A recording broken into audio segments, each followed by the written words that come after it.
அவனை ஆபத்திலிருந்து காப்பாற்றுகிறவர், பாவத்திலிருந்து விடுவிக்கிறவர், அவனை பாவத்திலிருந்து விடுவிக்கிறவர், சாபத்திலிருந்து விடுவிக்கிறவர், அவனை சாபத்திலிருந்து விடுவிக்கிறவர், விட முடியாத தீய பழக்க வழக்கத்திலிருந்து விடுவிக்கிறவர், விட முடியாத தீய பழக்க வழக்கத்திலிருந்து இயேசு விடுவிக்கிறவர், மனிதனுக்கு சந்தோஷத்தை கொடுக்கிறவர், மனிதனுக்கு இயேசு சந்தோஷத்தை கொடுக்கிறவர், மனிதனுக்கு சமாதானத்தை கொடுக்கிறவர், மனிதனுக்கு சமாதானத்தை கொடுக்கிறவர், மனிதனுக்கு நிம்மதியை கொடுக்கிறவர், மனிதனுக்கு இயேசு நிம்மதியை கொடுக்கிறவர். சத்திய வேதம் சொல்லுகிறது, சத்திய வேதம் சொல்லுகிறது, நம்முடைய மீறுதல்கள் நிமித்தமாக நம்முடைய மீறுதலை நிமித்தமாக இயேசு காயப்பட்டார், இயேசு காயப்பட்டார், நம்முடைய அக்கிரமங்கள் நிமித்தமாக நம்முடைய அக்கிரமங்கள் நிமித்தமாக இயேசு நொறுக்கப்பட்டார், இயேசு கிறிஸ்து நொறுக்கப்பட்டார், நமக்கு சமாதானத்தை உண்டு பண்ணும் ஆக்கினை நமக்கு சமாதானத்தை உண்டு பண்ணும் ஆக்கினை இயேசுவின் மேல் வந்தது, இயேசுவின் மீது வந்தது, அவருடைய தழும்புகளாலே அவருடைய தழும்புகளாலே நாம் குணமாகிறோம் என்று வேதம் சொல்லுகிறது. நாம் குணமாகிறோம் என்று வேதம் சொல்லுகிறது. எனக்கு அன்பானவர்களே, எனக்கு அன்பானவர்களே, இயேசு அற்புதமானவர், இயேசு மிகவும் அற்புதமானவர், அவர் இன்றைக்கும் அற்புதங்களை செய்து கொண்டிருக்கிறார், அவர் இன்றைக்கும் அற்புதங்களை செய்து கொண்டிருக்கிறார், இயேசு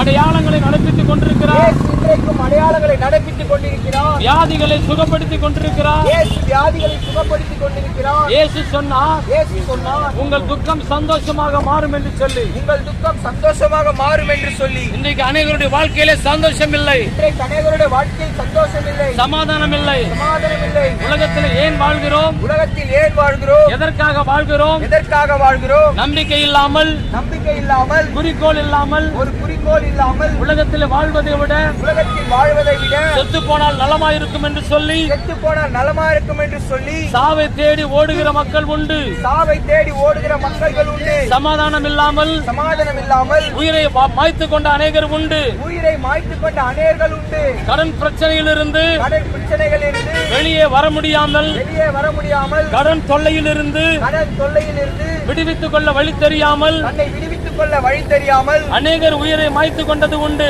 அநேகர் உயிரை மாய்த்துக் கொண்டது உண்டு. எனக்கு அன்பானவர்களே, எனக்கு அன்பானவர்களே, இயேசு சொன்னார், இயேசு சொன்னார், வருத்தப்பட்டு பாரம் சுமக்கிறவர்களே, வருத்தப்பட்டு பாரம் சுமக்கிறவர்களே, நீங்கள் எல்லாரும் என்னிடத்திலே வாருங்கள், நீங்கள் எல்லோரும் என்னிடத்தில் வாருங்கள், நான் உங்களுக்கு இளைப்பாறுதல் தருவேன் என்று சொல்லி, நான் உனக்கு இளைப்பாறுதல் தருவேன் என்று சொல்லி, என்னிடத்தில் வருகிற ஒருவனையும் என்னிடத்தில் வருகிற ஒருவனையும் நான் புறம்பே தள்ளுவதில்லை என்று சொல்லி, நான் புறமே தள்ளுவதில்லை என்று சொல்லி, ஜாதி மதம் பேதமின்றி, ஜாதி மதம் பேதமின்றி, படித்தவன் படிக்காதவன் என்ற வித்தியாசமின்றி, படித்தவன் படிக்காதவன் என்ற வித்தியாசமின்றி, பணக்காரன் ஏழை என்ற வித்தியாசமின்றி, பணக்காரன் ஏழை என்ற வித்தியாசமின்றி எல்லோரையும் இயேசு அன்போடு அரவணைக்கிறார். எல்லோரையும் இயேசு அன்போடு அரவணைக்கிறார். இயேசுவை போல ஒரு அன்புள்ள தெய்வம் இயேசுவை போல ஒரு அன்புள்ள தெய்வம் இந்த உலகத்திலே ஒருவரும் கிடையாது. இந்த உலகத்தில் ஒருவரும் கிடையாது. மனிதனை நேசிக்கிற ஒரே ஒரு தெய்வம் மனிதனை நேசிக்கிற ஒரே ஒரு தெய்வம் ஆண்டவராகிய இயேசு கிறிஸ்து.